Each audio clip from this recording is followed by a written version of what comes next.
Il y a des chiffres qui parlent d'eux-mêmes. 1930, la Pacific Vapeur RN. Mais derrière cette Pacific, il y avait un Tender de 85 tonnes. Et dans le Tender, 5 tonnes de charbon et 30 mètres cubes d'eau. Eh bien, en 200-250 km, le Tender était vidé. Qui plus est, cette machine, tous les 200-250 km, devait revenir au dépôt pour refaire les pleins d'eau et de combustible et procéder à un graissage complet. Vous comprenez donc que dans ces conditions, les constructeurs et les exploitants de matériel ferroviaire aient cherché à s'affranchir de ces servitudes inhérentes à la vapeur. La solution, l'idéal, ben oui, c'était l'électricité. Seulement voilà, il fallait mettre en œuvre de nouvelles technologies. Et voilà pourquoi la traction électrique a mis à peu près un siècle à s'imposer. D'abord, au début de, disons, 1850, traction par batterie, les accumulateurs, et puis avec le développement du tramway et du métro, la traction électrique par courant continu caténaire ou troisième latéral s'est développée, et puis peu à peu, la traction courant continu s'est étendue sur l'Europe. Mais la véritable révolution dans le domaine de la traction électrique est intervenue après la Deuxième Guerre mondiale avec le développement de la traction à courant alternatif que l'on appelle la traction à courant industriel, c'est-à-dire le courant que nous utilisons. Et le plus beau symbole de cette traction à courant industriel monophasé, 50 périodes, 25 000 volts, eh bien vous le voyez derrière moi, c'est le TGV. Ici, c'est chez Alstom à Belfort, cette motrice POS qui va être utilisée sur Paris-Strasbourg, le TGV-Est, est en cours d'essai et vient juste de sortir des ateliers. Autrement dit, elle est toute top. Dans ce DVD, un film et 4 bonus. Le film Valenciennes-Thionville, autrement dit la première application industrielle du 25 000 volts 50 périodes. 4 bonus. Premier bonus, le matériel. Les fers à repasser, les machines développées pour Valenciennes-Thionville, caractéristiques avec leur cabine au centre et leurs 2 capots. Deuxième bonus, comment ça marche? Et oui, comment fonctionne le couple Ponto-caténaire? Troisième bonus, des idées d'avance. Et oui, sur Paris-Bruxelles, pour éviter de changer de machine à la frontière en raison du changement de courant, mise en service de nouvelles locomotives électriques, les BB 26 000. Elles digèrent le 25 000 volts 50 périodes en France et le 3 000 volts continu en Belgique. Enfin, un homme, un métier, conducteur électricien, comment on est passé de la locomotive à vapeur à la 2D2.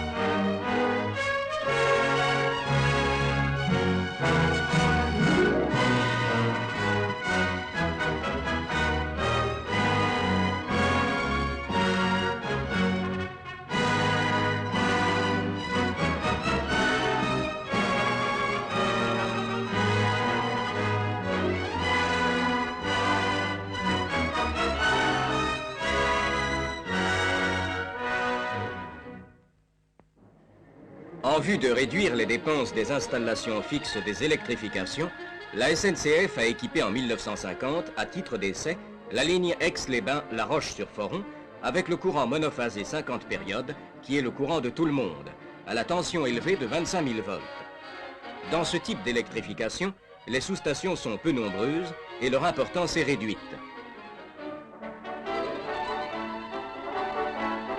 La caténaire, de son côté, est légère.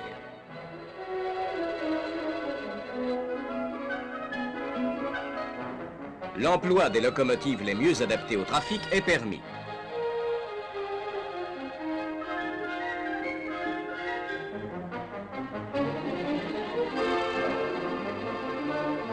Les essais ayant donné entière satisfaction, la SNCF décida d'appliquer le même type d'électrification à une ligne industrielle à gros trafic.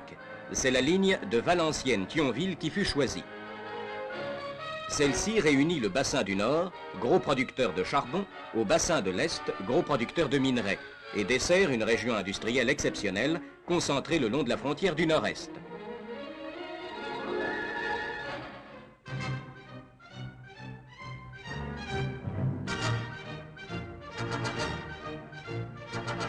Artère vitale de liaison entre ces diverses industries, si souvent complémentaires, cette ligne assure annuellement un trafic marchandises de l'ordre de 7 milliards de tonnes kilométriques, en majorité par train complet de fort tonnage, d'usine en usine.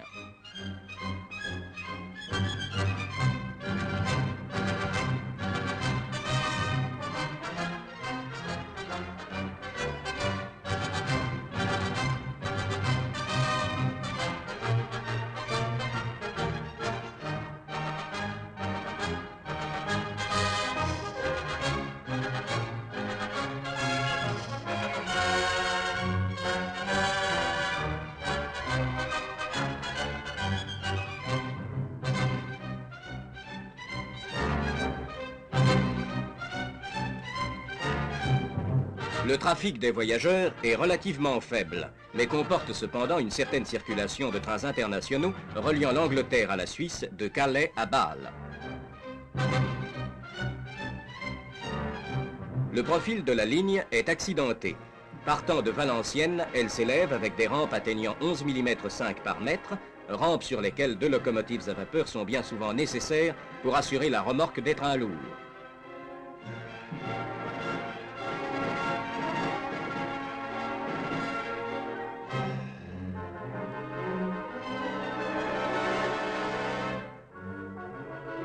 Après le tunnel de Martinsart, le profil est plus facile, jusqu'à la longue montée vers Audun-le-Roman, suivie d'une descente avec une pente de 10 mm par mètre sur près de 20 km jusqu'à Thionville. Évidemment, rampes et pentes sont inversées pour les trains allant vers Valenciennes. Cette ligne de chemin de fer traverse une région très bien desservie en énergie électrique, d'origine thermique, produite soit par les centrales minières du Nord, soit par la centrale d'Erserange, utilisant le gaz des hauts fourneaux.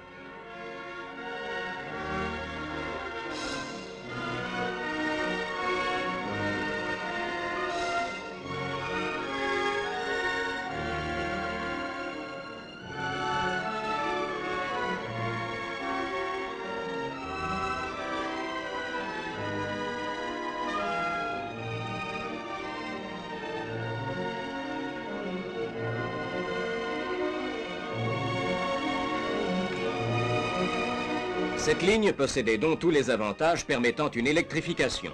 En amenant le courant industriel à 25 000 volts jusqu'au pantographe des locomotives, on réduit au minimum les installations de raccordement du chemin de fer au réseau public d'énergie. Avec ce type d'électrification, le nombre de sous-stations depuis Valenciennes jusqu'à Thionville est réduit à 7.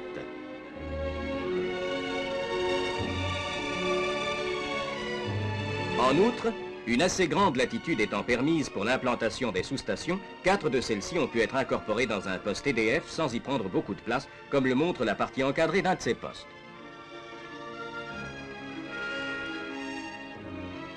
Avec une électrification 1500 volts, elles auraient été 4 fois plus nombreuses. Ainsi, on trouve 52 sous-stations sur Paris-Lyon pour une longueur de voie principale sensiblement double. Les sous-stations elles-mêmes sont bien plus réduites. Elles ne comportent que des transformateurs avec leurs disjoncteurs et un simple petit abri pour les appareils de contrôle et de télécommande.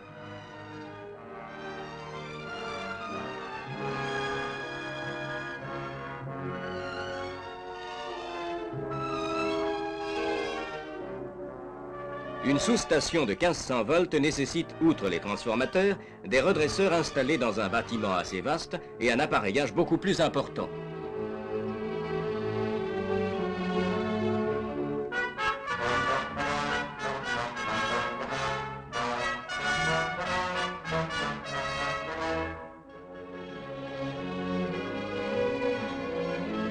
Les installations de prise de courant du 25 000 volts sont également bien plus légères. Les poteaux et les consoles sont réduits à leur plus simple expression et la caténaire ne comporte que 2 fils. Tandis qu'avec le 1500 volts, 4 fils ayant au total une section 3 à 4 fois supérieure sont nécessaires.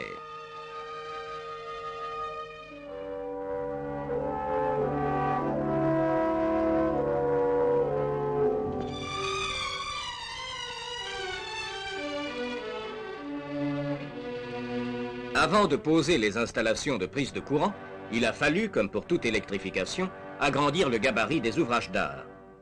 Beaucoup de ceux-ci ont été relevés, dont certains importants, comme le pont de Thionville, ouvrage métallique pesant 4000 tonnes qui a été relevé de 42 cm sans interrompre la circulation routière.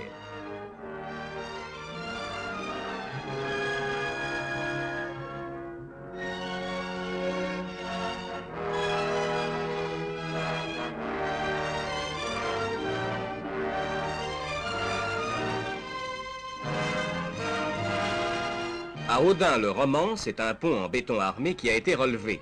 Les armatures des piliers de cet ouvrage, qui avaient été sectionnées, ont dû être rétablies après relevage en soudant des raccords aux armatures préexistantes avant réfection du béton.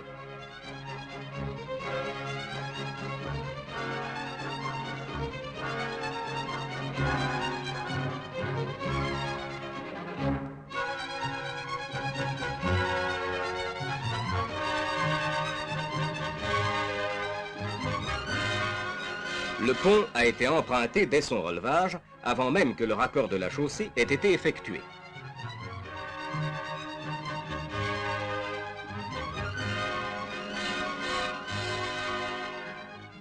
Sous d'autres ponts et sous tous les tunnels, les voies ont été abaissées.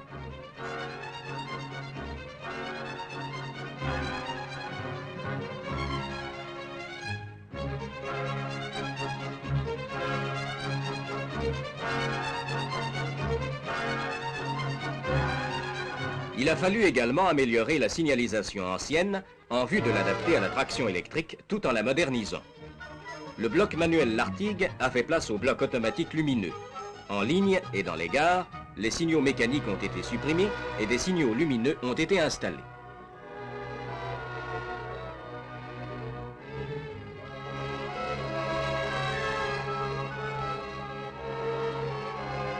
D'anciens postes mécaniques, ou même électriques, ont été remplacés par des postes modernes, ce qui a permis d'en supprimer un certain nombre, en réalisant ainsi des économies importantes.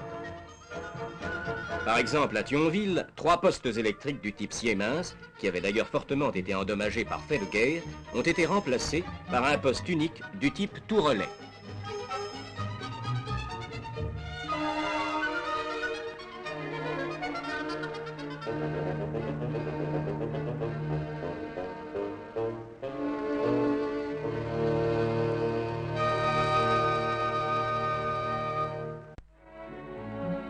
Voyons maintenant les travaux d'équipement. Les caténaires légères sont partout supportés par des poteaux en acier laminé et fixés à des consoles inclinées, isolés électriquement avec haubans horizontal et anti-balançant en tube. Les isolateurs ainsi placés le long des poteaux se trouvent en dehors de la zone des fumées des locomotives à vapeur qui accidentellement parcourent la ligne.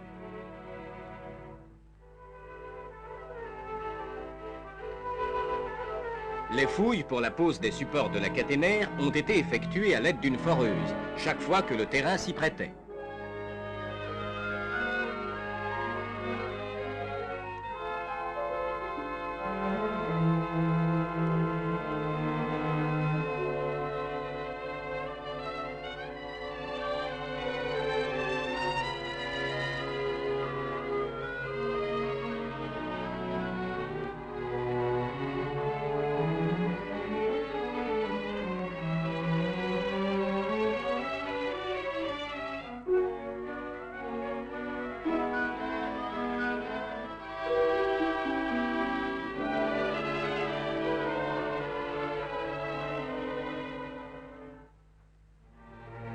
L'exécution est plus rapide et le cube des fouilles est massif de béton moindre. Quand les poteaux ne sont pas mis en place et bétonnés dans les fouilles mêmes, des carottes sont laissées dans le massif pour réserver leur place.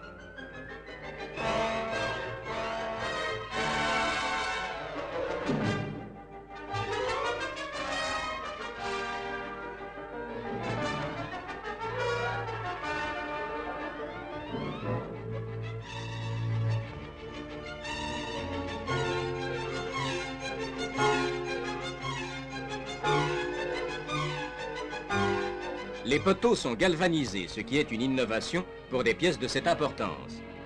La galvanisation se fait après perçage, effectué dans l'usine de galvanisation à l'aide de foreuses électriques à forêts multiples.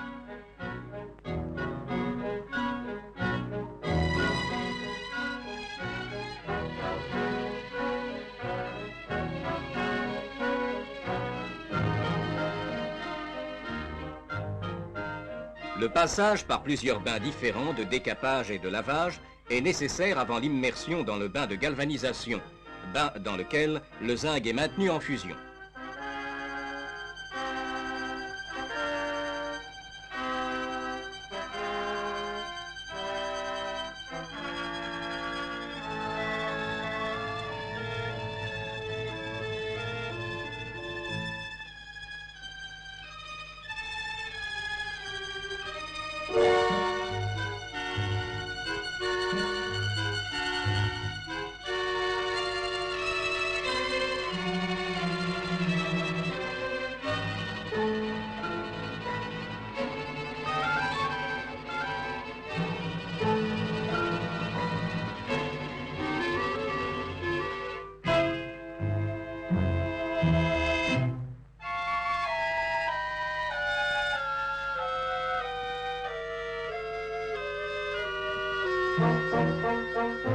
Après galvanisation, les poteaux sont amenés directement de l'usine, après classement, par un train distributeur et mis en place à la grue.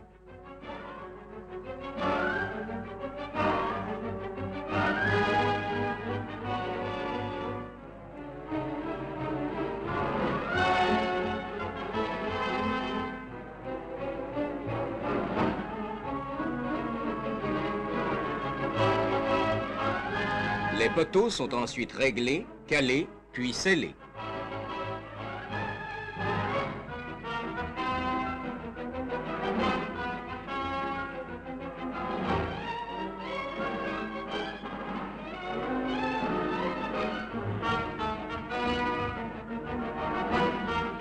Les pièces destinées à supporter la caténaire ont parfois été mises en place à l'aide d'un train de service comprenant des wagons chargés avec les pièces à monter et un wagon plateforme, spécialement aménagé pour permettre aux ouvriers de travailler à la hauteur et à l'endroit voulu.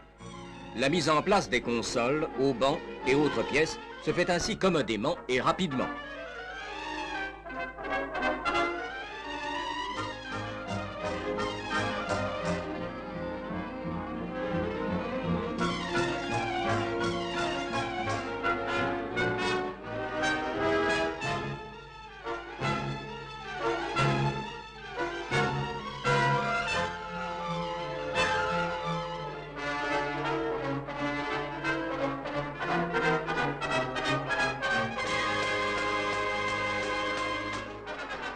La mise en place du câble porteur est effectuée à l'aide d'un train dérouleur composé de wagons dévidoirs sur lesquels sont placés les tourets de câble et d'un wagon avec plateforme surélevée.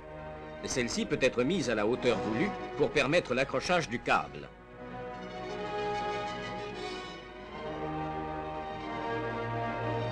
Lors du passage du train, le câble est posé provisoirement sur des poulies qui permettent de faire un réglage correct de sa tension mécanique et de sa flèche.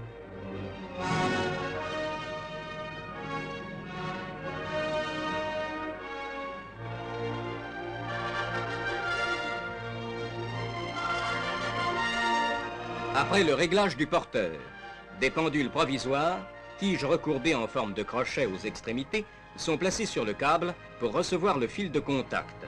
Ce travail se fait à l'aide d'échelles roulant sur la voie.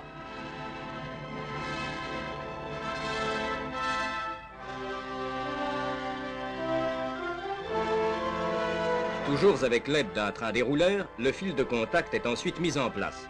Il est réglé et fixé par les pendules définitifs.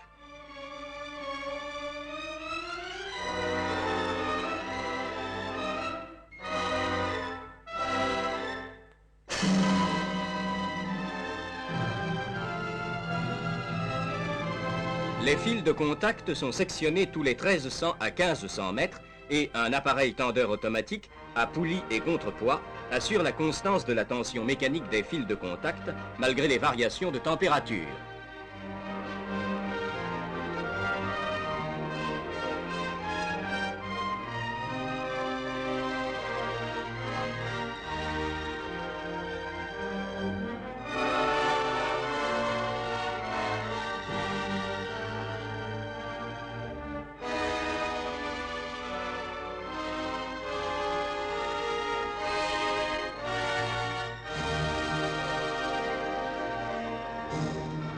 Dans les gares, telles Valenciennes, les caténaires sont supportés par de grands portiques souples transversaux composés d'un câble supérieur auquel on laisse prendre la forme d'une chaînette et qui supporte, à l'aide de pendules, un câble inférieur horizontal. C'est ce dernier câble qui porte la caténaire. Des isolateurs en porcelaine sont placés aux attaches des câbles des portiques sur les supports. Ces câbles sont donc isolés par rapport aux poteaux. La mise en place de tels portiques à travers un faisceau de voie est assez délicate.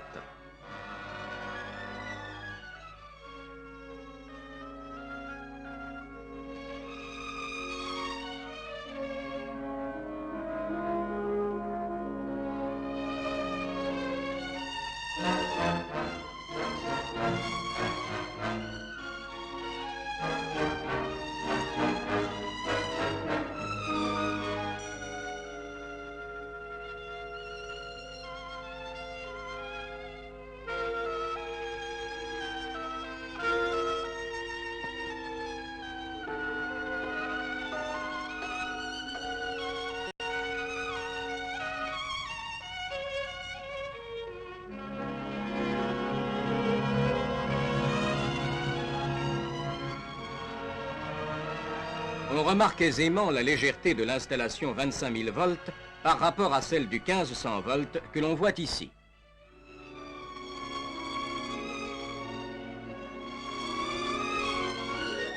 Tous les appareils des sous-stations sont commandés à distance d'un poste central situé à Charleville, qui, en raison des progrès réalisés dans ces dernières années, est bien plus réduit que ceux de Paris ou de Dijon.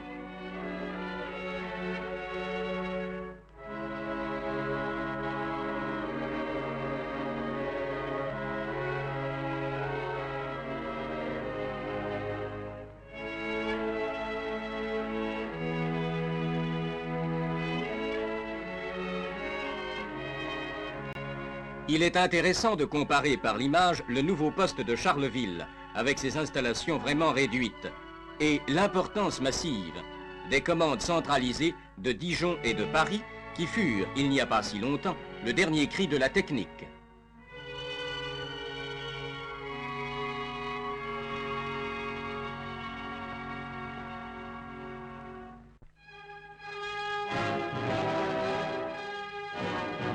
Les locomotives utilisées ont toutes la même silhouette nouvelle.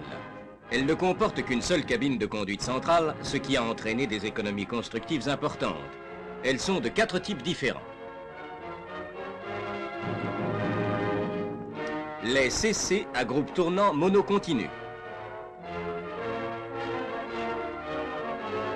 Et les CC à groupe tournant monotriphasé pour la remorque des trains de marchandises très lourds.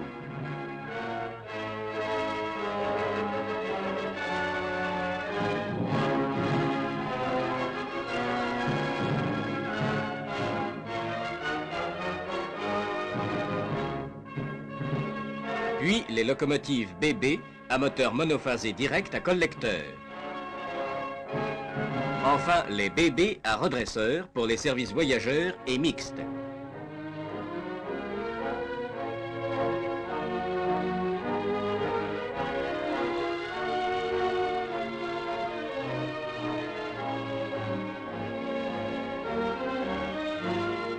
Les formes de la cabine centrale de conduite ont été étudiées de manière à assurer une très bonne visibilité des signaux et de la voie, malgré son emplacement au milieu de la locomotive.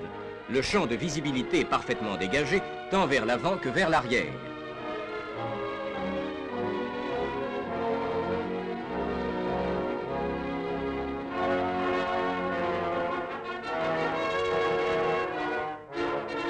Les locomotives du type CC sont à récupération, c'est-à-dire possèdent un système de freinage électrique par récupération qui peut être utilisé pour toutes les pentes, si courtes soient-elles, et pour tous les ralentissements du convoi.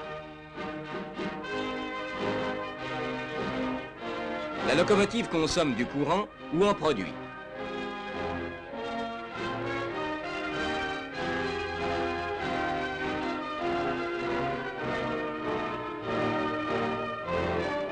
Son compteur marche tantôt dans le sens normal, tantôt à l'envers pendant la récupération.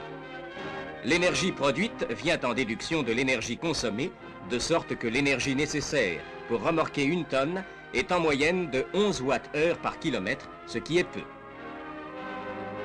Alors qu'avec la vapeur, la double traction est nécessaire, celle-ci, quoique prévue dans le projet, est en fait inutile avec l'électricité. Le tonnage moyen remorqué a été de 1350 tonnes par train pour les locomotives du type CC et de 1050 tonnes par train pour les locomotives du type BB à ignitron pendant les 9 premiers mois de l'électrification. Quant aux distances parcourues par les locomotives, elles atteignent des moyennes journalières de l'ordre de 650 km pour les BB et de 500 km pour les CC. Les économies de combustible sont fortes. Il faut 295 000 tonnes de bon charbon, en partie coquéfiable, pour assurer le trafic avec des locomotives à vapeur.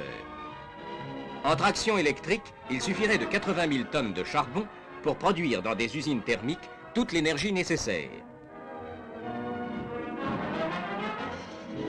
Mais comme l'énergie électrique n'est que partiellement produite en France à partir du charbon, il suffira en fait de 38 000 tonnes de charbon, et encore, parmi ces 38 000 tonnes, 28 000 tonnes représentent des bas produits qui ne peuvent être brûlés que dans de grandes centrales spéciales. Et seules 10 000 tonnes sont du charbon marchand, de valeur équivalente à celle des 295 000 tonnes nécessaires aux locomotives à vapeur.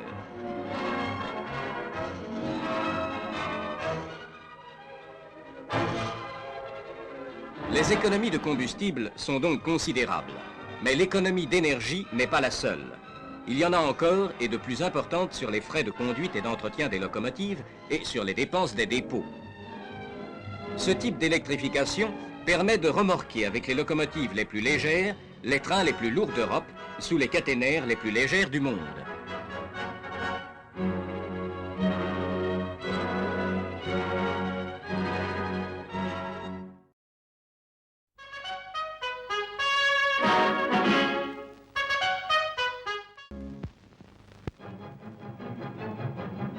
Desservant une région fortement industrialisée, le trafic de l'artère nord-est est caractérisé par une forte densité de trains complets très lourds. En traction vapeur, ce service était assuré par des locomotives à 5 essieux moteurs couplés du type 150X. D'autre part, des rampes à 10 pour 1000 rendaient nécessaire l'utilisation de chevaux de renfort, personnifiés par la présence d'une machine qui poussait les trains en queue afin d'éviter des ruptures de charge. Le programme tracé en traction électrique ne prévoyait plus qu'une seule locomotive électrique pour le franchissement de ces rampes. C'est la raison pour laquelle il fut décidé d'adopter le type CC à fort poids adhérent de l'ordre de 120 tonnes.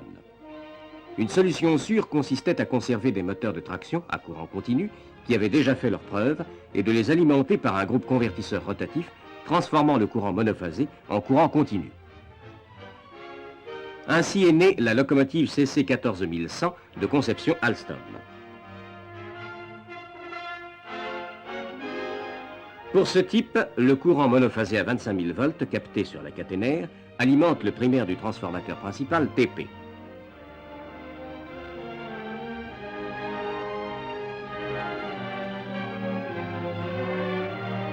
Le secondaire à 3000 volts alimente le stateur du moteur synchrone MS.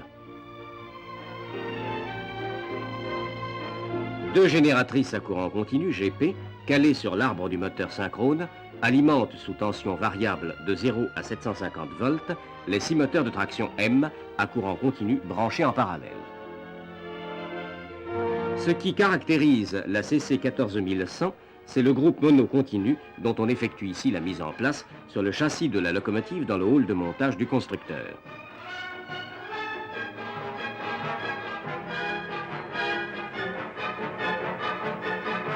Sur le groupe, le moteur synchrone en constitue la partie centrale. Les deux génératrices à courant continu sont situées de part et d'autre. Les trois carcasses distinctes sont boulonnées entre elles et centrées par emboîtement circulaire sur deux flasques communs. Le groupe, d'un poids total de 21 tonnes, repose sur le châssis par l'intermédiaire de plots en caoutchouc.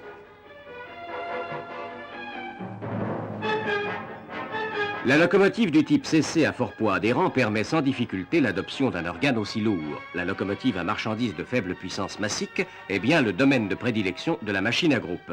En possession de la solution satisfaisante, telle que l'a donnée la CC 14100, la SNCF a jugé utile d'expérimenter la locomotive à groupe convertisseur mono-triphasé, permettant d'utiliser des moteurs triphasés à cage, sans collecteur, qui ne nécessitent qu'un entretien minime. La société Oerlikon construisit alors la CC 14000. Dans cette machine, le courant à 25 000 volts alimente le primaire du transformateur principal. Le secondaire, à 1100 volts, alimente un groupe convertisseur de phase monophasé triphasé. Ce dernier alimente à son tour un groupe convertisseur de fréquence qui fait varier de 0 à 135 périodes la fréquence du courant, alimentant les 6 moteurs de traction asynchrone à cage.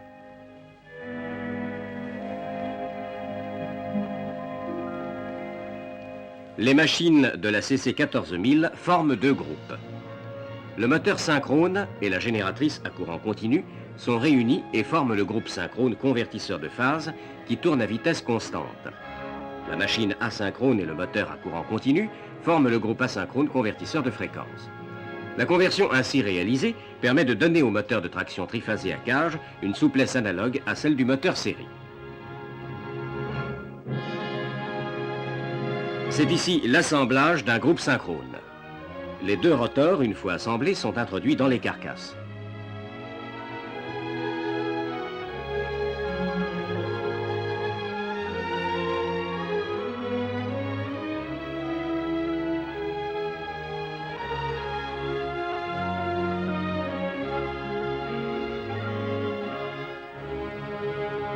Celles-ci seront à leur tour boulonnées entre elles, de façon à constituer un ensemble indéformable.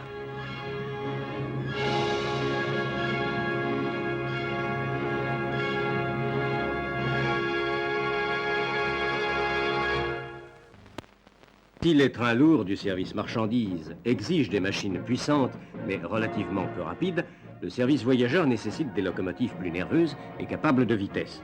Il fut donc décidé pour cela de construire le type BB 13000 à moteur direct, qui exige une forte accélération au démarrage et se trouve de ce fait bien adapté à ce service. La construction en fut confiée au groupe Gemont-Schneider. Le courant capté à la caténaire à la tension de 25 000 volts vient alimenter par l'intermédiaire de disjoncteurs le transformateur principal TP.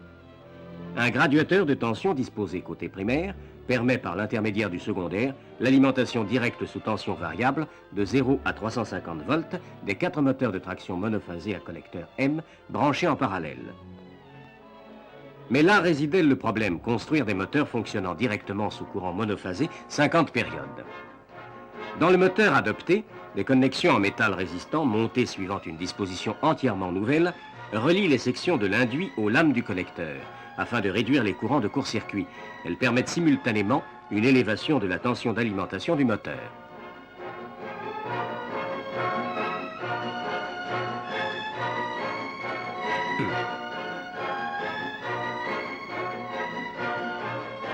Les porte-balais en nombre imposant sont munis de dispositifs répartiteurs de pression qui assurent une égalisation des efforts sur les balais d'une même ligne.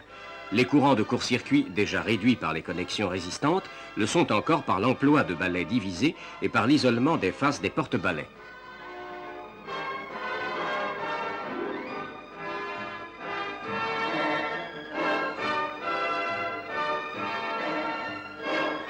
Une autre caractéristique technique de ce moteur est le système de réglage de la commutation qui comporte 3 taux suivant la vitesse. L'enroulement de commutation est shunté aux basses vitesses par capacité et résistance, aux vitesses moyennes par résistance, aux vitesses élevées par inductance et résistance.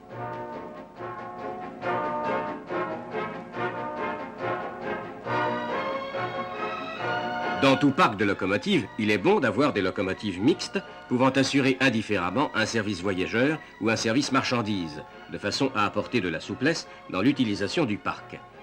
Ainsi fut décidée la construction de la BB 12000 de conception Schneider-Westinghouse, avec un équipement de redresseur à vapeur de mercure scellé du type ignitron, permettant l'alimentation en courant presque continu des moteurs de traction classiques à collecteur. Dans cette locomotive à ignitron, le courant à 25 000 volts vient alimenter le transformateur principal TP. Un dispositif de graduation de tension, placé côté primaire, permet l'alimentation sous tension variable d'un ensemble de 4 blocs ignitrons qui redressent le courant avant d'alimenter les 4 moteurs de traction branchés en parallèle. Ces derniers sont de simples moteurs série à courant continu à tension d'alimentation réglable de 0 à 750 volts. Mais qu'est-ce qu'un ignitron? C'est en somme une grosse valve électronique refroidie par eau et capable de débiter 1000 ampères en régime continu.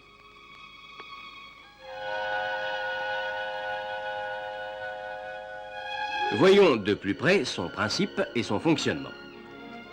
Une enceinte hermétiquement close, où l'on s'est appliqué à faire un vide presque parfait, renferme 2 pièces maîtresses. Une anode en graphite et une cathode constituée par du mercure. Chaque fois que le potentiel de l'anode est supérieur à celui de la cathode, un arc jaillit entre ces 2 pièces, à la condition toutefois de faire apparaître au bon moment sur le mercure de la cathode une zone d'ionisation intense, la tache cathodique. C'est le rôle de l'ignitaire, composé semi-conducteur, obtenu à partir du carbure de bore et de tungstène traités au creuset. On envoie donc 50 impulsions de courant par seconde dans l'ignitaire, provoquant ainsi l'allumage et l'extinction de la tache cathodique 50 fois par seconde. Les ignitrons sont groupés par 2 dans des blocs comportant tout l'appareillage d'excitation nécessaire à la commande du fonctionnement des tubes. Chaque locomotive BB 12000 comporte 4 de ces blocs.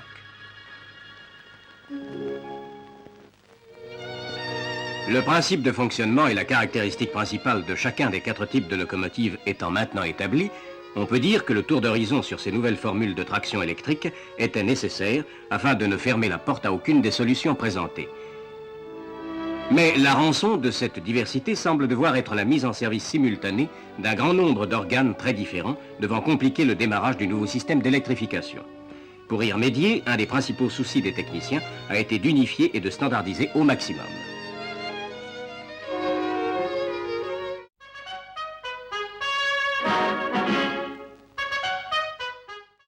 Le propre de la traction électrique, vous l'avez bien compris, est que l'engin utilise une source d'énergie extérieure. Dans le cas d'une locomotive à vapeur ou d'une locomotive diesel, elles fabriquent leur propre énergie. Dans le cas de la traction électrique, elle va puiser son énergie à l'extérieur. Et comme la locomotive se déplace, eh bien, il faut imaginer un contact glissant entre un fil et la locomotive. C'est ça qu'on appelle le couple pantographe caténaire. La caténaire, je vous rappelle comment c'est constitué. La caténaire est constituée de 2 fils. L'un, un fil porteur entre 2 poteaux auquel on suspend un fil de contact. Et le pantographe, c'est-à-dire ce système articulé, vient frotter sur le fil de contact. Explication, là vous imaginez, ici, il y a le fil de contact de la caténaire. Dessus vient s'appliquer le pantographe. Le pantographe, c'est un système articulé, de façon à suivre les dénivellations de la caténaire, qui n'est jamais parfaitement parallèle à la voie. Petite explication. Sur les premières locomotives, les pantographes étaient lourds, massifs, en forme de losange. Avec l'apparition de la traction à courant alternatif et de façon à avoir le meilleur contact possible, on a allégé le système et diminué son inertie, de façon à ce qu'il épouse bien toutes les dénivellations de la caténaire. D'où la naissance de ce que l'on appelle des pantographes unijambistes, c'est-à-dire à un seul bras. Vous en avez ici, chez Alstom, en cours d'installation sur la toiture de locomotive sur laquelle je me trouve, des derniers modèles d'unijambistes. Vous avez les 2 bras articulés qui permettent de monter et de descendre.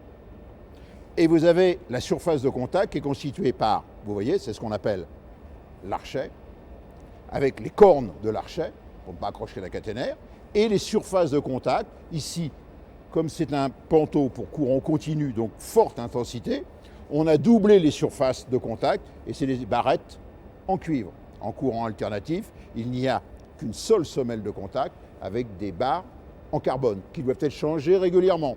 Car vous l'avez bien compris, le fil de contact ne va jamais passer au même endroit et il est réglé, la caténaire est réglée de façon à ce qu'elle balaye toute la surface de contact. Ça, c'est la théorie. Mais dans la pratique, les choses sont beaucoup plus complexes. Et parfois, c'est un véritable casse-tête pour les techniciens de la SNCF. Pourquoi ?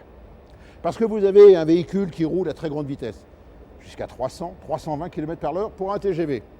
Vous avez ensuite une caténaire qui n'est pas parfaitement horizontale, dont la hauteur diminue, par exemple, quand on passe dans les tunnels ou sous les ponts. À noter que pour la ligne à grande vitesse pour TGV, on essaye de la maintenir la plus parallèle à la voie possible. Enfin, dernier point, avec la pression aérodynamique du vent, lorsqu'on est à l'avant de la machine, le pantographe, lui, va tendre à remonter et à soulever la caténaire. Et lorsque l'on va passer au droit des supports, le pantographe va redescendre, mais il risque de décoller de la caténaire, et à chaque fois qu'il décolle, eh bien, on forme des arcs électriques. Qui dit arc électrique dit évidemment arrachement de métal, ce qui peut amener jusqu'à la destruction à la fois du fil de contact et de la caténaire, et que l'on cherche à tout prix à éviter. D'où des astuces pour maintenir le contact le plus propre possible. Ces astuces, c'est, par exemple, regardez, vous voyez que l'archet est monté sur un deuxième système. Sur le TGV, on a mis au début des pantographes à 2 étages. Un premier étage pour les grands débattements et un petit étage pour les petits débattements. Enfin, dernier point, comme pour les Formule 1, on règle la pression aérodynamique, vous voyez ici, avec des déflecteurs. Et le réglage est propre à chaque type de locomotive en fonction de son profil aérodynamique. Reste que ce couple pantographe-caténaire connaît une limite. C'est un peu le point faible de la traction électrique. Je m'explique. La caténaire, vous l'avez vu, c'est un fil tendu. Et comme tout fil tendu, eh bien, il va jouer le rôle d'une corde de violon ou d'une corde de piano, c'est-à-dire qu'il a une fréquence propre de vibration, qui est fonction, bien entendu, de sa tension. Plus la tension est forte, plus la fréquence est élevée. C'est ce que l'on fait lorsque l'on pince les cordes, lorsque l'on joue du violon.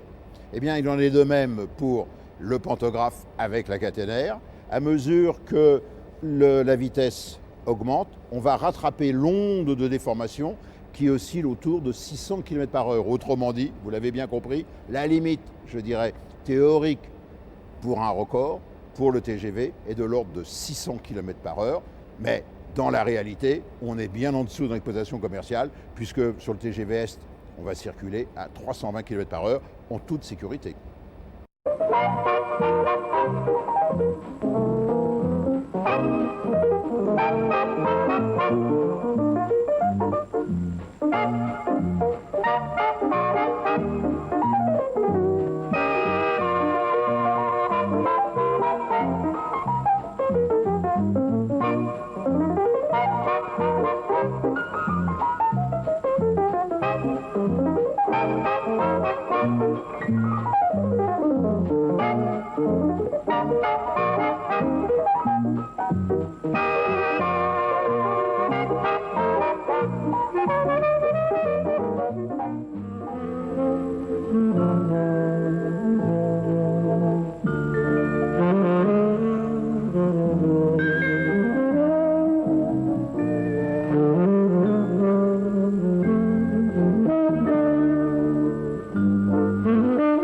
Septembre 1963, date importante dans l'histoire des relations ferroviaires internationales.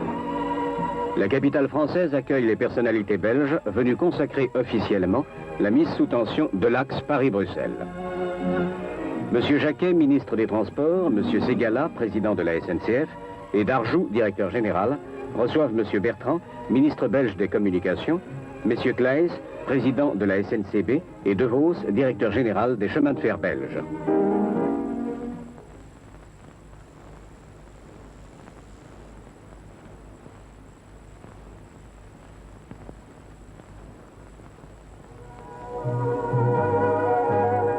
Les cérémonies organisées pour célébrer cette modernisation constituent une nouvelle manifestation d'amitié entre les deux pays que lient tant de souvenirs communs.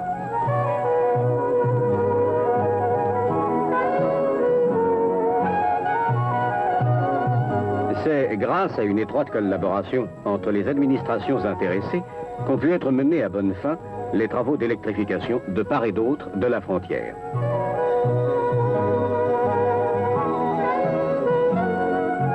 Deux trains, circulant à quelques minutes d'intervalle, vont emmener personnalités de Paris à Bruxelles. Remorqué par la BB 26002 de la SNCF, le premier voie quitte la gare de Paris-Nord.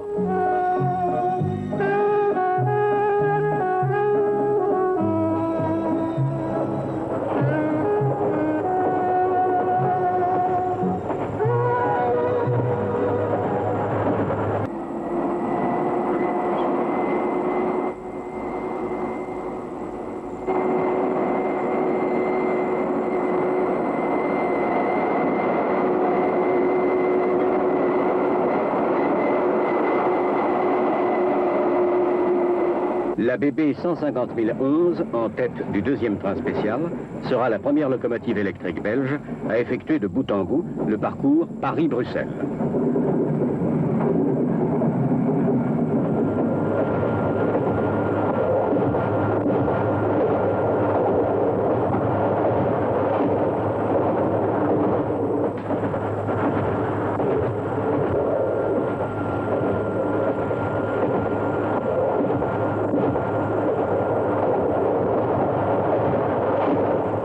De nombreuses personnalités françaises, belges et étrangères, ainsi que les représentants de la presse européenne, effectuent ce voyage inaugural.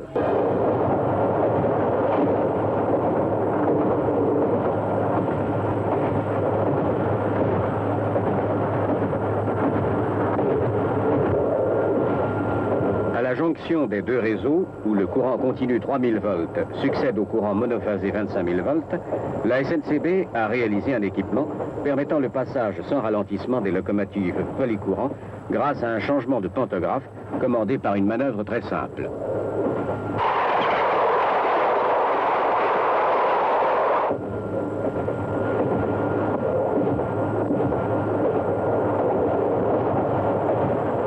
La locomotive belge, à son tour, va franchir cette frontière, passer d'une tension à l'autre, à l'aide d'un dispositif analogue.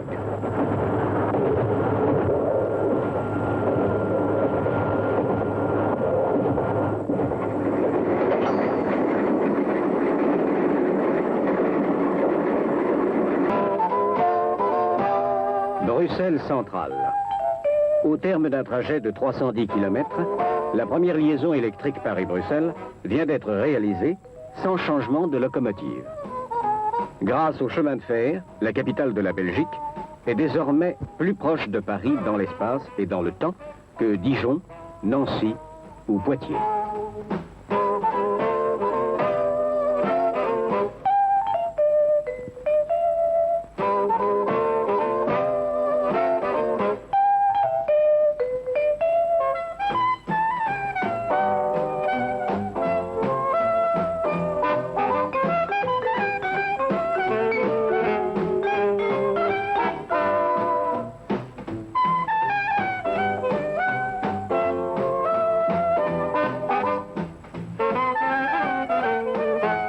La locomotive belge et son convoi entrent à leur tour en gare de Bruxelles centrale.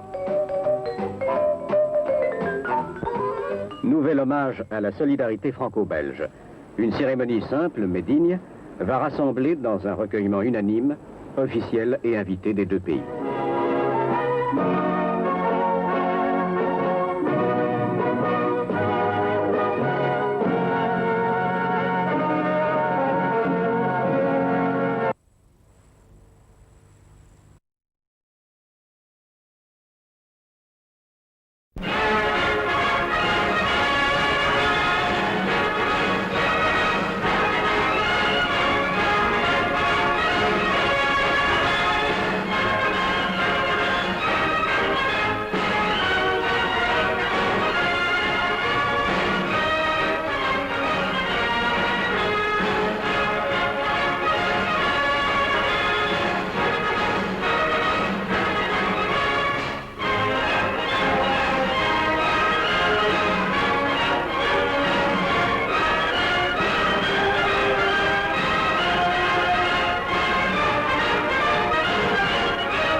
Dans ces calmes paysages des campagnes françaises, les trains se glissent, remorqués par de puissantes locomotives à vapeur. Que de progrès depuis la vénérable fusée de Stephenson, qui serait aujourd'hui plus que centenaire. Cependant, pour l'équipe qui passe de longues heures à son bord, quelles conditions de travail offre une locomotive à vapeur? Gêné par le long corps cylindrique qui le précède toujours, le mécanicien ne dispose que d'un faible espace pour observer la voie et les signaux. Par les froids les plus intenses et par la pluie, il doit rester debout, penché, tandis que son compagnon, inconfortablement installé à cheval sur la machine et le tender, engouffre sans relâche des tonnes de charbon dans le foyer. La fumée complique encore la tâche de l'équipe, en se rabattant sur toute chose qu'elle salit au passage. Nous qui sommes sensibles à la poésie vivante de la locomotive à vapeur, pensons-nous parfois qu'elle impose à ses serviteurs une tâche aussi rude que celle du mineur?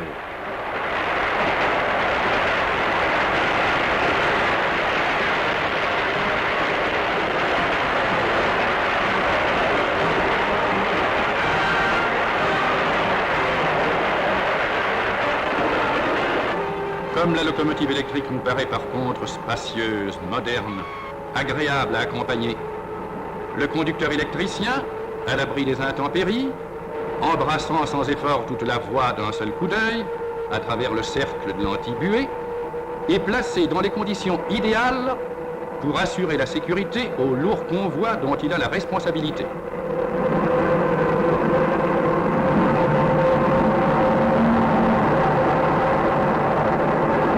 Le pantographe, par son contact continu avec la caténaire, reçoit le courant électrique à 1500 volts.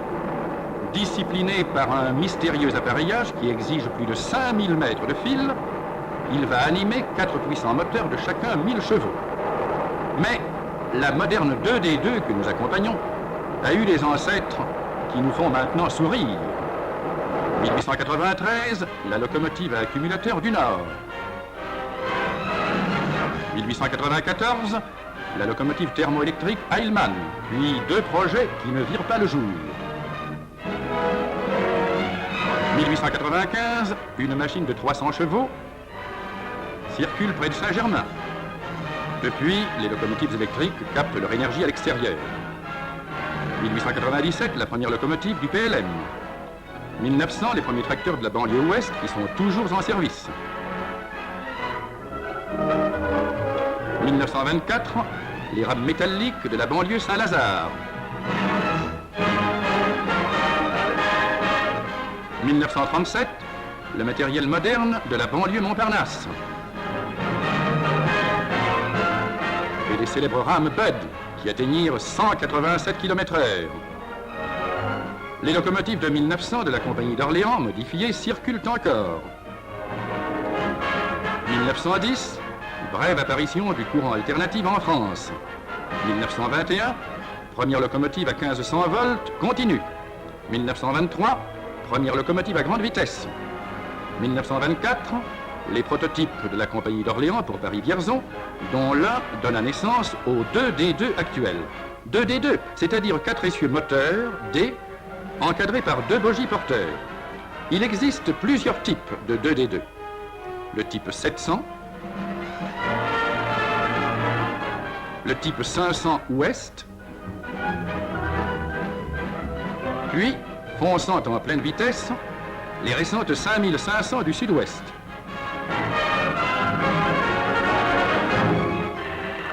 Suivons la 5550 qui va assurer un train. Le manteau monte, les compresseurs ronflent. Quelques minutes à peine de préparation et, après l'enchevêtrement des aiguilles d'avant-garde, cette machine de 130 tonnes va accoster doucement son convoi.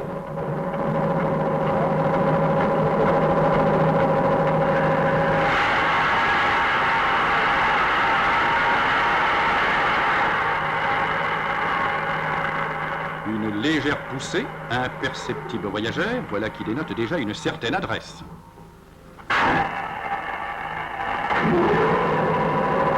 Exposition rétrospective imprévue. Où est-il le temps où cette modeste 030 représentait le dernier cri du progrès? Mais voici l'heure du départ.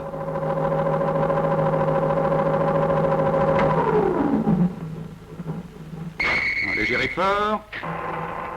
Le contrôleur au premier cran, le servomoteur obéit aussitôt, 350 ampères. Le conducteur surveille le démarrage, attentif à son ampèremètre et au patinage.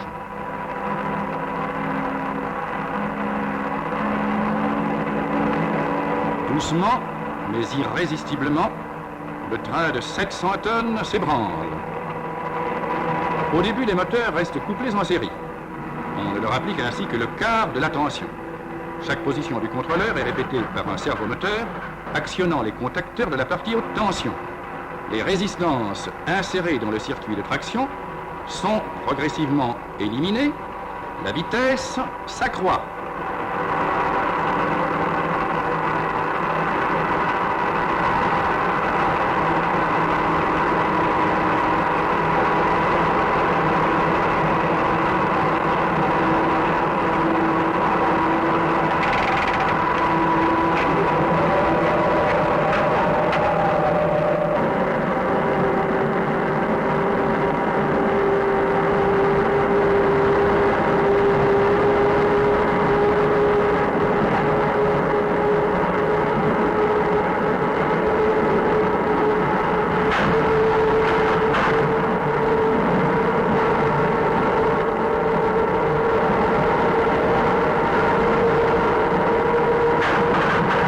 Arrivé au dernier cran du couplage série, le contrôleur est ramené à zéro. Le conducteur passe au couplage série parallèle.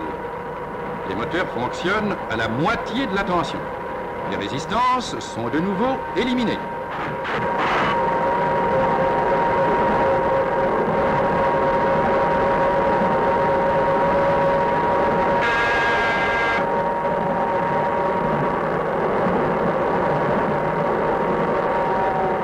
Docilement, les pantographes s'abaissent au passage des ponts. «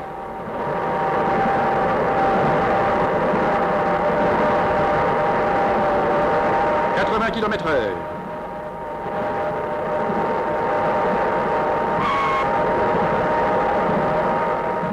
Balayés sur une large surface par la caténaire, les frotteurs des panneaux captent un courant de près de 2000 ampères. De la même façon que précédemment, les moteurs sont maintenant couplés en parallèle. Lorsque les résistances seront une troisième fois éliminées, la vitesse maxima sera atteinte. Voici à 100 km/h. 3 minutes se sont écoulées depuis le départ. La vitesse continue à croître. Et à bord de la 5550, aucune vibration, aucun mouvement parasite. Le convoi glisse avec une saisissante impression de puissance. À bord de la 2D2 Ouest que nous accompagnons maintenant, nous retrouvons la puissance, la souplesse, la tranquillité de la 5550, comme en témoignent les faibles déplacements relatifs des tampons. Les locomotives type 2D2 parcourent plus de 220 000 km entre révisions. Toutes celles antérieures à 1942 ont à leur actif plus d'1 million de kilomètres. Certaines en ont même plus de 3 millions.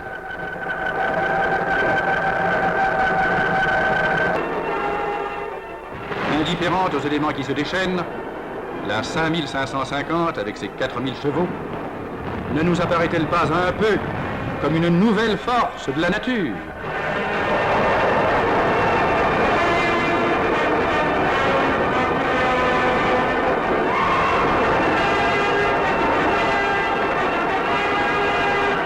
Dans aucun transport, la sécurité n'a été poussée aussi loin que sur le rail.